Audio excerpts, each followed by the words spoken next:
మేము మా బాధ కూడా చెప్తున్నాం. జాతర మొదలయ్యే 3-4 రోజుల ముందు ఒక స్వామి గారు జాతరలో ప్రమాదం జరుగుతుందని యూట్యూబ్లలో వైరల్ చేసింది.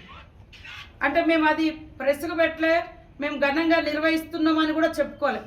ఎందుకంటే సమ్మక్క సారలమ్మ దేవుళ్ళను గద్దెల నుంచి తిరిగి వనప్రవేశం చేసేదాకా మేము అప్రమత్తంగా ఉండాలని మేము ఎక్కడా కూడా ఇట్లా అట్లా అని ఎప్పుడు మేము గొప్పగా చెప్పుకోవాలి.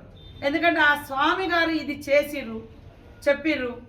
దానికి తోడు ఎవడన్నా కుట్రదారి కూడా ఈ పబ్లిక్లో ఏదన్నా చేస్తారేమన్న టెన్షన్లో నేను కలెక్టర్ ఎస్పీ గారు అర్ధరాత్రి అపరాత్రి డ్రోన్ కెమెరాలు వేసుకోవడం, లేకుంటే కమాండ్ కంట్రోల్ కార్డు ఉండడం, ఇది చూసుకొని మొత్తం ఎక్కడెక్కడ పబ్లిక్ ఉన్నారు అక్కడ ఏమవుతుంది అని మేము ఈ పనిలో ఉంటే కొంతమంది అత్యంత దారుణంగా మమ్మల్ని ముఖం చాటేసింది. సీతక్క ప్రెస్ మీట్ పెట్టకుండా. నేను అడిగింది ఏంటంటే టైం, అది ఒకటి మాకు దేవుణ్ణి పంపించేదనక మేము ఉన్న ముచ్చట చెప్తున్నాం కదా. కొంతమంది ఈ ప్రాంగణానికి అత్యధికంగా కోట్ల మంది భక్తులు రావడం, సమ్మక్క సారలమ్మ మీద భక్తి పెరగడం, ఇంకొక రకమైన పూజలు చేసే వాళ్లకు ఇలాంటి బడుగు బలహీన వర్గాల మాస్ జనాల దేవుళ్ళ దగ్గరికి పబ్లిక్ రావడం ఇష్టం ఉండదు. అది ఈసారి పెద్ద ఎత్తున పెరిగింది.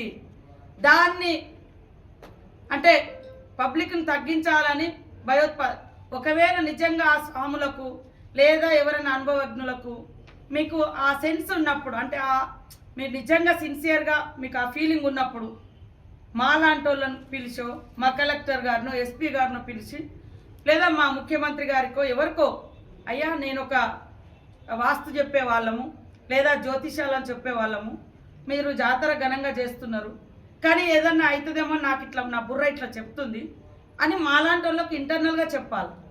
కానీ వాళ్ళు మొత్తం స్ప్రెడ్ చేశారు.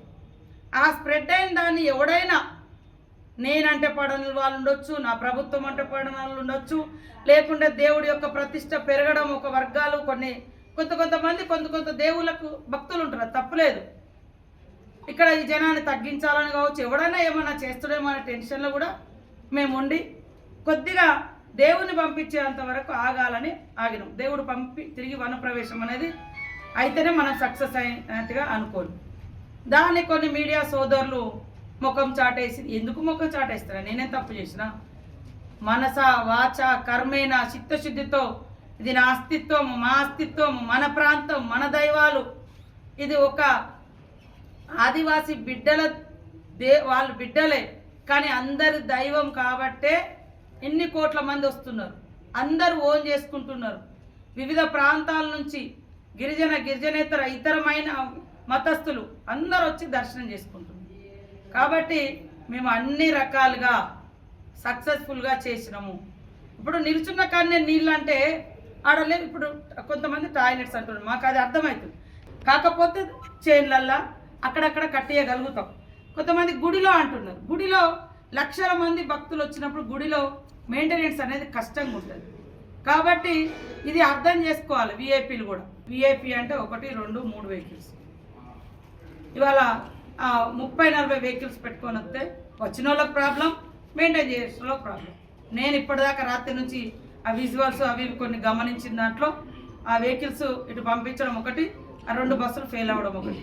అంతే తప్ప కొంతమంది మా వాళ్ళు ఫ్రీ మేడారు ఒక 15 రోజుల క్రితము మన డిప్యూటీ సీఎం గారు 15 రోజుల క్రితం మొన్న జాతరకు వచ్చిండు. అంతకుముందు 6 మినిస్టర్స్ వచ్చి అప్పుడు జాతర అంతా ఫ్రీగా ఉంది.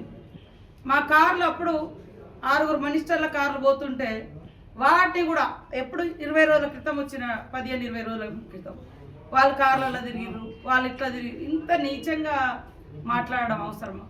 మేము ఇట్లా వెనక నుంచి పోతున్నాం, వెనక నుంచే వస్తున్నాం.